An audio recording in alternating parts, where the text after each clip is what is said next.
O número de brasileiros desempregados no país é de 11 milhões e 400 mil.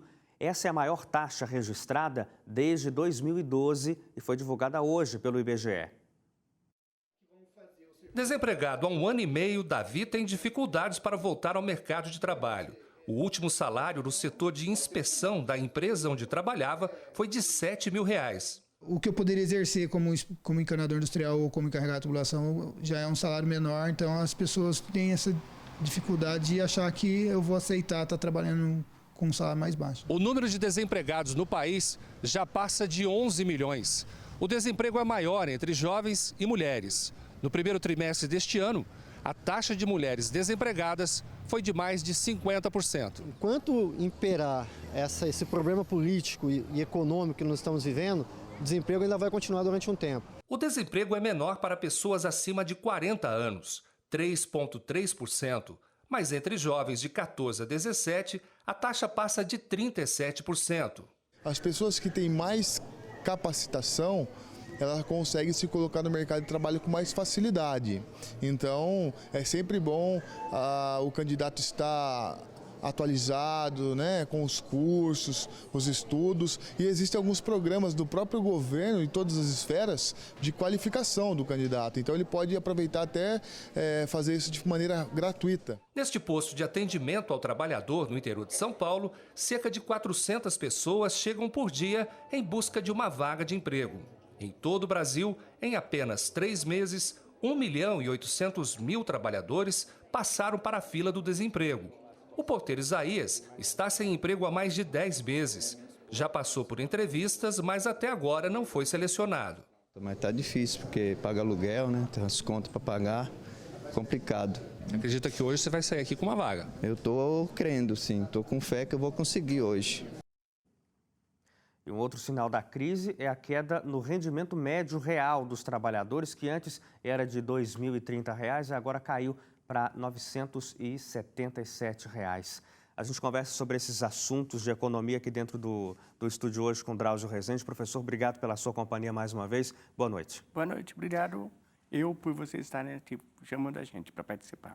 Professor, essa é uma situação muito complicada, porque no momento de crise, talvez a pior face da crise seja essa, o desemprego. A gente vê aí milhões de pessoas, segundo o IBGE, mais de 11 milhões de pessoas desempregadas, as pessoas que estão tentando uma colocação no mercado de trabalho, e aí você tem, junto com isso, essa informação de que, além do desemprego em alta, a gente tem as pessoas que estão conseguindo recolocação, conseguem com um salário bem mais baixo, porque a crise chegou e o mercado, quando aceita oferecer vagas, oferece salários mais baixos, e aí o efeito em cadeia vai aumentando. Sim, na verdade, o que está acontecendo é a regra básica da economia de oferta e demanda. Se você tem uma demanda baixa, no caso, demanda por trabalho baixa, mas você tem uma oferta de trabalho muito alta, ou seja, muitas pessoas procurando um trabalho, a tendência geral é que essas pessoas disputem entre si. E nisso, isso faz com que o preço do trabalho, que seria o salário, tenha que cair. Segundo o IBGE, este é o número maior para um período desde 2012. O IBGE começou a fazer essa pesquisa em 2012, então não significa que é o pior momento que o Brasil já viveu, mas desde que essa pesquisa começou, é o pior momento, de 2012 para cá. Isso mostra o quê, professor? Bom, isso é uma manifestação clássica que nós estamos numa recessão profunda, numa recessão grave. A economia travou depois de 2009, nós estamos numa situação pior, digamos, do que a grande recessão que pegou o mundo em 2008, 2009, a partir lá nos Estados Unidos do crédito subprime. Nós passamos naquele período muito mais suaves do que estamos passando esse atual período de recessão. Então, isso mostra que nós estamos numa segunda recessão num tempo muito curto e que essa recessão é mais profunda que a anterior. O que prejudica é que na primeira recessão de 2008, 2009, o governo tinha um arsenal que ele podia utilizar. E ele gastou todas as balas naquela época e agora não tem como. E isso piora com essas inviabilidades políticas. O governo não sabe se gasta, se não gasta, se vai aprovar, se não vai aprovar. Então, a política está prejudicando muito o andamento da economia. Falando de política, com a mudança que a gente está passando por ela, né? Saiu Dilma, entrou Temer, com aquele chamado time dos sonhos, com um time de notáveis na economia, mas até agora as coisas continuam paradas como estavam na gestão anterior. Sim, as coisas estão paradas porque o que eles podem fazer, eles estão montando planos de trabalho. Só que, como nós somos um sistema de freios e contrapesos, o executivo não pode fazer tudo sozinho.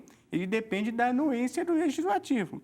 Enquanto o legislativo está entre os servidores do governo deposto e os servidores do novo governo estão digladiando entre eles, se aprovam ou não aprovam medidas, como você vai falar daqui a pouco na casa do Banco Central, o que vai acontecer? Nessa quebra de braços entre os dois lados, as medidas não podem ser aprovadas. Se as medidas não são aprovadas, elas não podem ser adotadas. E aí isso vai tudo na prejudicando. mesma. Sim.